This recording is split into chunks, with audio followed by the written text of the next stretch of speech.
Alright everybody, here's what I want to do with my front door. I want to strip all this paint off, and what I'm using is this citrus stripping gel, and you can leave it on for 30 minutes and up to 24 hours, and in a little while I'm going to go back and scrape and see what we get.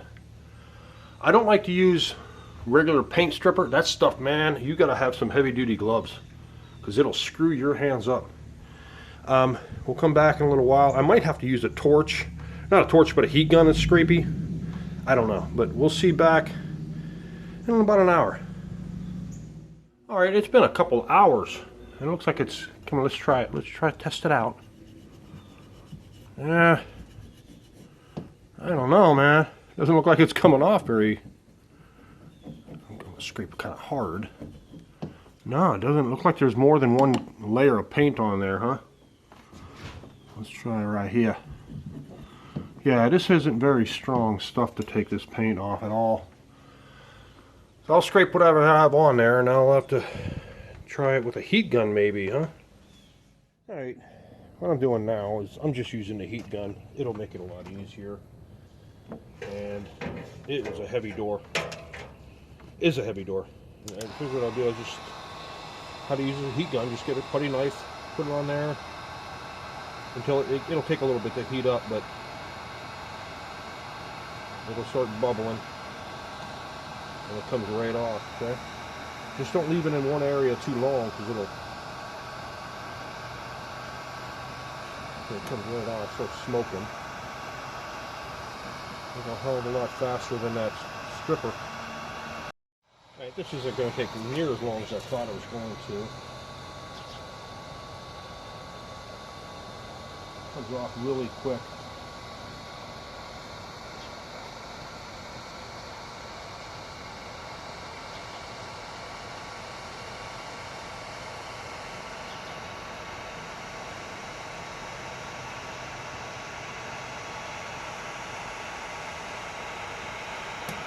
There we go.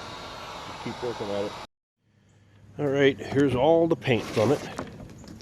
Scraped it all off. That sticker came off really well. I just, heated it up and then scraped it a little bit and then heated the rest of it up and it peeled right off. No marks, nothing left on there. So now I have to get in between here, all around this molding. I got a special tool for that. It's rounded and it'll scrape it out, and I'll heat that up and take that out too.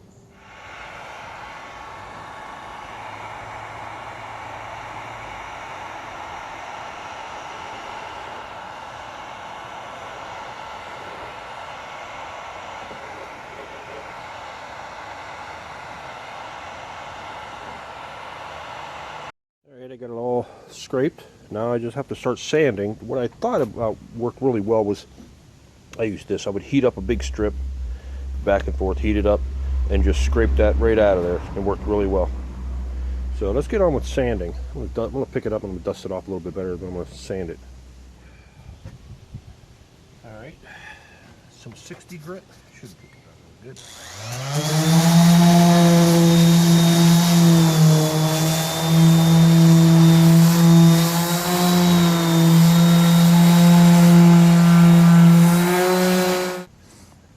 Wire brush. This is really hardwood. It's not going to take it out too much, but it's going to take this stuff out of here, and you don't want to put it in one spot for too long because it'll take too much out. Even though it's hard, it still will do that. So keep it moving. And a flap wheel would take too much out. It's like a sanding wheel thing. So it's working.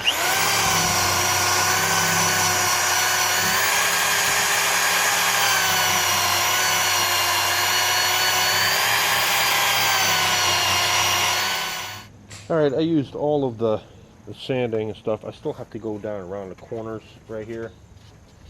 And I got to 80 grit. And then I'm going to go to 120. This might be either acacia or teak wood. Usually make a lot of like Adirondack chairs out of this wood. It's really tight grain. But anyways, I still have to go in between. I'll show you. Right here. The sander couldn't get in there. I'll just go in there by hand and sand those out.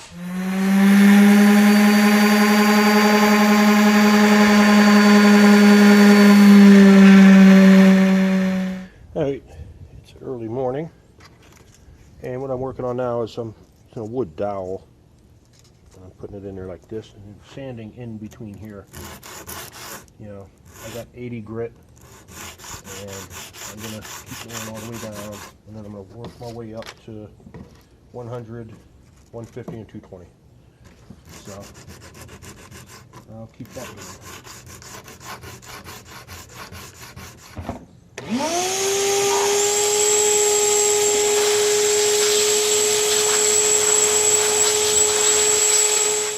Today I'm going to use Golden Oak by Minwax. I could go dark. It would match our inside of our house better, but I'm going to try this. If I don't like it, I can always go lighter, or I can always go darker. So this is going to be like a nice golden color. And I got a really good brush. These are great brushes. Really good. Okay, no, I don't want to use a brush. I want to rub it on. So let me get an old rag. I'll be right back. What I decided to do was use the brush, but wipe it off with the rag. So we're going to give this a shot. All right. I don't want too much on there.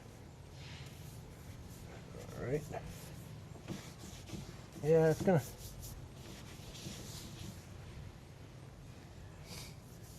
This does a nice golden color. I don't want to leave it on too much. I mean, if I want to leave it on. See, that gives a nice... You even getting that?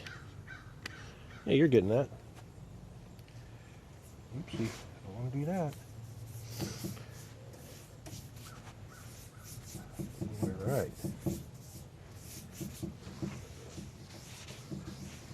I'm getting too much on that side. Try to get it even as you can. I could do a little bit more on this. A little bit darker. There we go.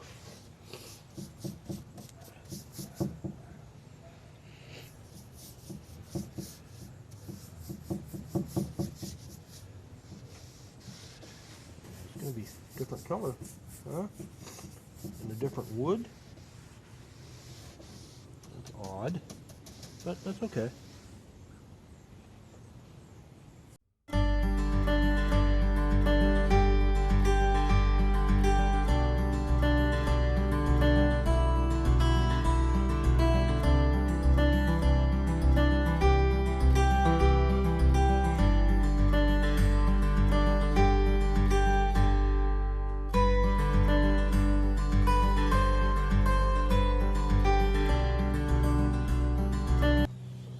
All right, this is indoor-outdoor clear satin, and I wanted to use gloss, but that's all they had.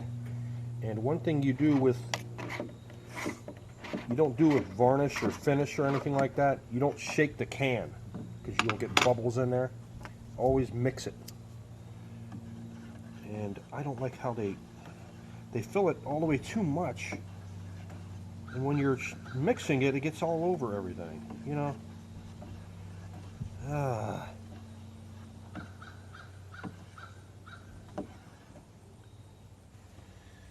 And another thing, don't make brush strokes real quick, because you want long brush strokes. I mean, you can put it on, but that'll less bubbles you get in it.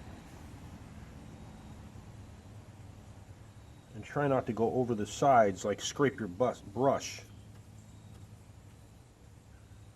And most of the time I would use a spray, but for this I'm going to use a brush.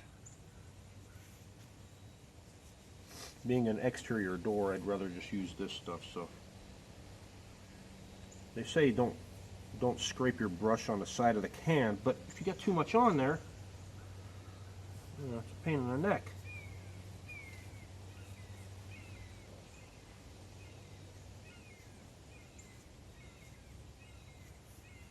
Alright, that looks really nice. It's hard to see where I got already, and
Alright folks, you got the hardware put on there, got it put back on the hinges, and I like it.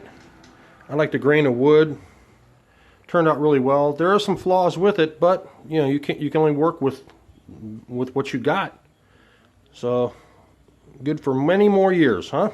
It's probably 100 years old. I bet you it was 45, 50 pound door. It's a solid door. There you go. Thanks for watching.